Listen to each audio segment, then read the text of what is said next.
Hi guys, Ryan here from howtocurecandida.com, and today I'm going to give you a quick little intro into our Anti-Candida Diet Cookbook.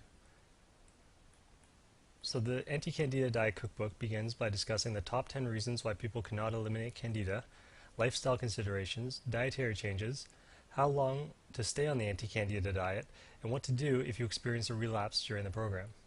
We then discuss the Anti-Candida diet in further detail. We discuss the Anti-Candida Diet Wellness Tracking Chart, which is a chart to track your improvement while on the diet. The Herxheimer or die-off reaction, which is the reaction that you're probably going to experience if it's your first time going on the diet.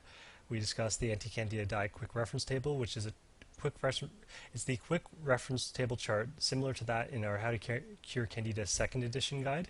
The main difference though is that, like many things in this guide, the chart is much more dense with information, much more detailed, and just as a liner note to this entire guide, if you are very interested in learning more about the Anti-Candida diet, we highly suggest that you read the cookbook, because the cookbook has a far more detailed dietary explanation of how to avoid certain foods and which foods to eat on the diet, and does it much more thoroughly than the How to Cure Candida guide does. So just so you keep that in mind, because some people are much more interested in the diet than others, and if that happens to be you, then you will definitely want to be using the cookbook guide.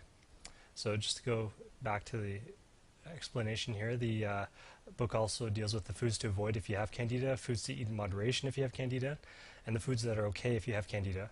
And that covers, I believe, about 20 pages just on that section, and it's quite dense. And then we discuss beginning the Anti-Candida diet, how to prepare, organize, and discipline yourself while on the diet so you can actually achieve success, because not only is it important to know what to eat, but how to accomplish it so that you're able to actually get through it all, because the Anti-Candida diet is definitely not the easiest diet in the world. However, it's necessary to overcome Candida, and it's absolutely doable by anyone if you've prepared properly for it and you have the right foods at your disposal. We then discuss choosing the right foods and how to eat organic, and actually just a bit of a discussion on organic eating while on the diet. As important as it is, it may not be as necessary as you think it is. We then discuss the influencing factors in the Anti-Candida diet, such as alkalinity, determining your pH, pH charting, acid and alkaline forming foods, minerals, alkalinity and fermentation, food sensitivities, identifying and diagnosing food sensitivities, tests for food sensitivities. We discussed leaky gut syndrome, allergies and food sensitivity, tips to help you identify sensitivities and allergens. We discussed food combining, improving overall digestion, the 4-day rotation diet, the low carbohydrate requirement for success. We explained to you why it's so critical, the types of cravings you're likely to experience and why, and then some additional tips to help you eat better. Again, some of these topics are discussed in How to Cure Candida. However, like many things in this guide, we tend to go into more detail. So anything you see in this guide will have been essentially written after we wrote How to Cure Candida, and we basically added additional notes, additional explanations to it.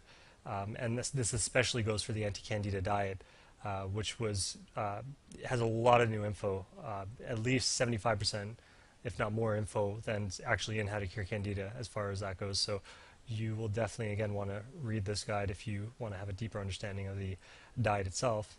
And then just to quickly scan through the recipes, on page 53 is actually where the recipe guide begins.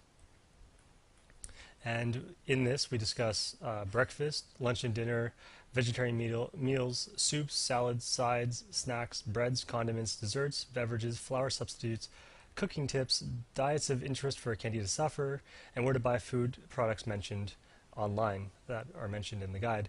We then also, I didn't mention this before, we go into deeper detail in the diet where we actually discuss phase 2 and phase 3 of how to approach the diet.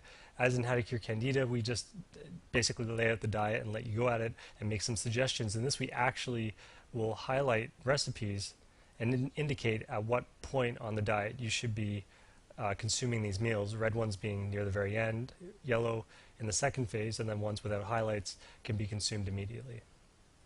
So I hope this was informative for you, and again, message us with any questions you might have.